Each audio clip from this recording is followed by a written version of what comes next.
Welcome to Imagine Otherwise, the podcast about the people and projects bridging art, activism, and academia to build better worlds.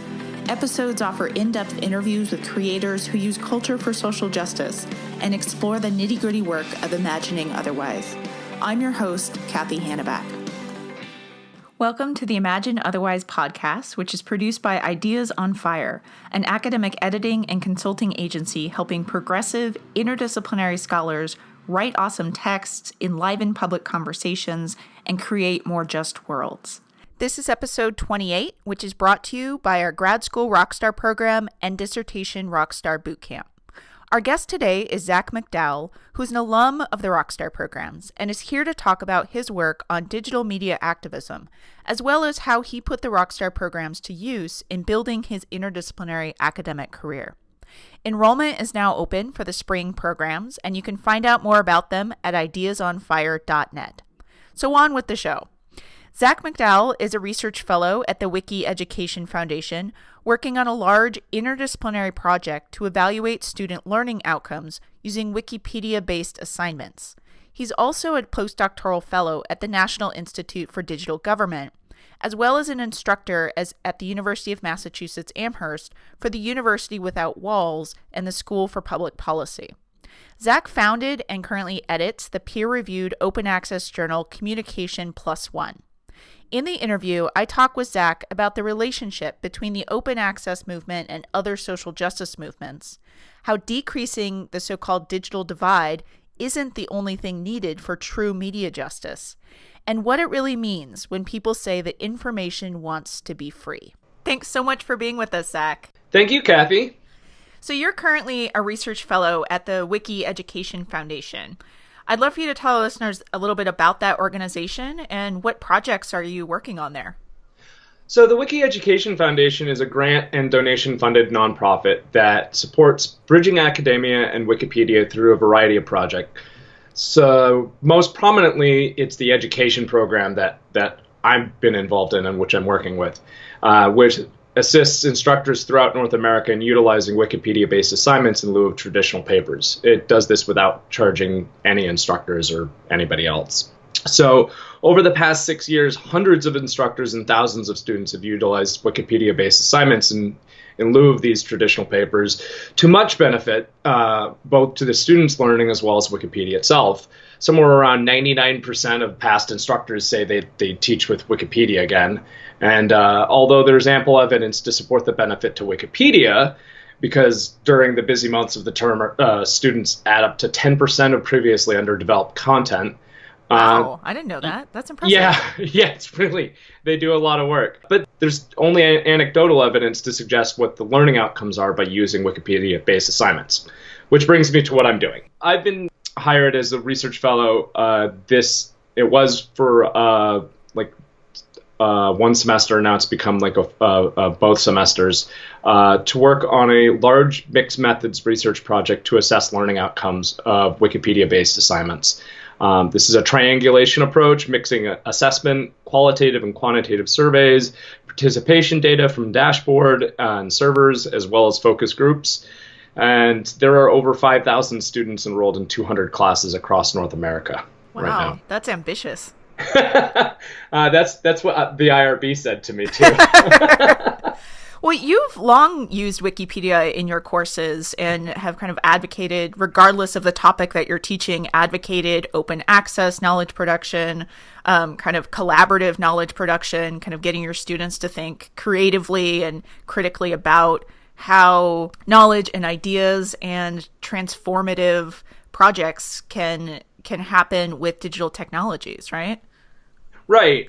I first got involved with this because as a grad student, I got really involved with open access stuff. I remember I had a question about fair use one time, and I actually wrote Lawrence Lessig about it, and he wrote me back and kind of schooled me on fair use, and then I got really involved, and of course then I wrote my dissertation and everything all about that kind of stuff. And I found, to me, that when I was, because as a grad student you don't really get to choose what you teach usually, so I kept getting assigned these kind of boring classes that students didn't really like. And I wanted to find a way to transform these assignments, which were kind of traditional papers, into a way that students can kind of engage with and and feel like they're giving back. And I found the Public Policy Initiative, which was run by the Wikimedia Foundation, but then eventually spun off into what is now the Wiki Education Foundation. So in addition to being a research fellow, you are also a graduate of Ideas on Fire's Grad Rockstar Program, which is the other reason why I'm super excited to have you here on the show. And that's the group coaching program that we offer to help progressive interdisciplinary academics kind of apply lessons from social justice movements to their grad school and academic careers. So I'd love to hear from you, what were your favorite parts of that program? And what did those things let you do? My favorite parts of the program might not have been the parts that were most beneficial to me, because I'm kind of an organization freak, and we love those. I am one. I know.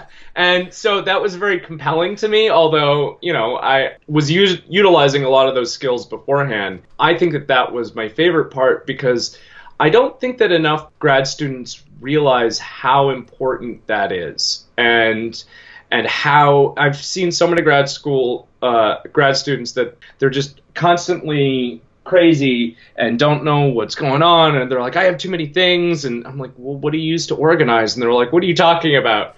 So I think that was my favorite part, because I think that there needs to be more education and kind of instruction on how to kind of find your way that way. And I really liked the way that it worked, because it wasn't really like this is the only way to do something. It's like there are different ways of doing it, and let's explore. I needed a group to rely on and to communicate with and to hold my feet to the fire, because I was really good at organizing, but I was also very good at procrastinating.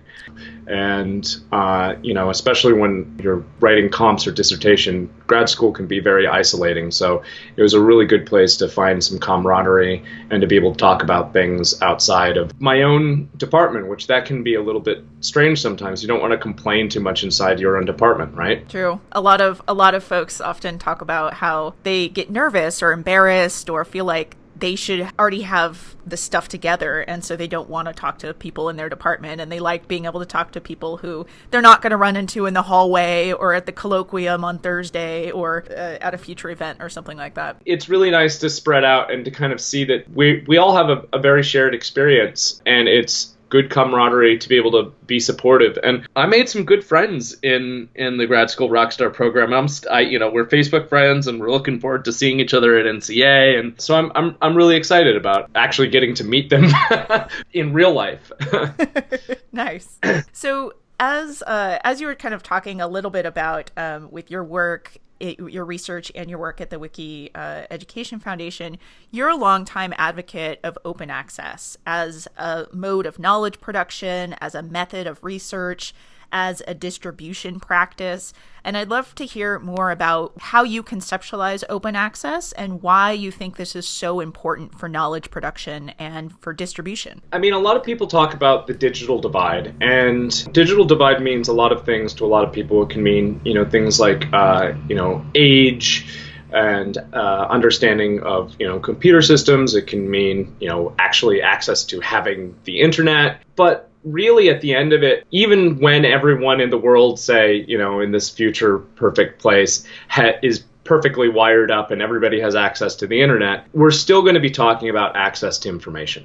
And to me, that is that's where I kind of stake my ground at, because that's where I see the least promise of of pushing forward. Because, people are trying to put internet in all sorts of rural areas across the world, but we still have a huge issue with closing off access to information, very specifically in academia. I think it's one of the most egregious problems within academia. For example, I had a friend who actually wrote me to get a book review that I wrote about his book so that he could submit it for tenure review, because his library didn't have access to the journal. And that kind of flipped a switch for me. And I said, are you kidding me? And then I had another person who had the same thing. They actually had an open access book, but the way the publisher had actually published it and done and had the PDFs done, they had put the PDFs behind a firewall, a paywall, even though that they were Creative Commons licensed. So he said, "Do you have access to this to download?" And I said, "Yes." And he said, "Can you give them to me so I could put them up somewhere?" Because they wouldn't give them to him. I'm like, this is his book. This is even a Creative Commons book. Your listeners can Google the serial crisis in libraries. The serial crisis in libraries is a huge thing right now, especially in academic libraries, because their budgets are spinning out of control because of access fees for journals. And so much so that Princeton and Harvard and I believe Yale as well have all created open access policies that basically say that unless you get specific permission, you must publish in open access journals. And UMass has a policy as well. It's not quite as stringent, but libraries all over are trying to encourage faculty to publish in these open access journals because they know that 20 years down the line, libraries are not going to have the money to be paying these journals, the big publishers' kind of bundled journal fees. And it's going to be devastating to our access of information. Reminds me a lot of what two of the previous guests on a previous episode, on episode 27, Jesse Daniels and Polly Thistlethwaite, were talking about. Polly has this long history in ACT UP and AIDS activism, and she's a librarian. And she was talking about how one of the ways that she kind of serves that social justice movement is getting access to academic information into the hands of people who, in this case, who are living with HIV and or AIDS, and yet can't access the medical research that literally can save their life. Absolutely. There are a series of people who've done this. There's a woman in Russia who has been kind of taking the helm of what Aaron Swartz was trying to do. And there are a series of people who have been trying to kind of utilize their access to kind of thwart these systems, to open these closed systems up. This is a case of social justice. I think information, in the words of Richard Stallman, information wants to be free, but I think it's more than that. I think that's the point of creating information and creating this is that it's supposed to be shared. You edit an open access journal yourself, right? Yeah, I founded Communication Plus One with Briankel Chang, and we've been running it for 6 years now. It is fully open access, platinum open access. We don't charge anybody. We get support from the library and the SBS school at UMass. We have double-blind peer review, and we only publish one volume a year because we don't have that much time. But so far, we've had about 28,000 downloads. So we think that we're pretty successful in that regard. Is indeed very impressive. This brings me to my favorite question that I get to ask people. And I think it dovetails nicely into what you were saying about information wanting to be free, you wanting to make information free. So I'll ask you, what's your vision of a better world? That world that you're working towards when you edit your journal, when you are working at the Wiki Education Foundation, when you do your research, when you step in front of a classroom, when you advise a student. What's that kind of world that you're working towards? What kind of world do you want? I think that the university is still a place that is important, that people go to open up ideas, to learn how to be better critical thinkers. And I think that my vision of a better world is one where we all have access to the same information, where we all have a more level playing field. And we live in a world where nothing is really fair. The way that I want to level the playing field is I want to give as much access to information as possible and to free up the things that have been kind of pinned down by, not to be hyperbolic, but corporate greed. And I think that that's at least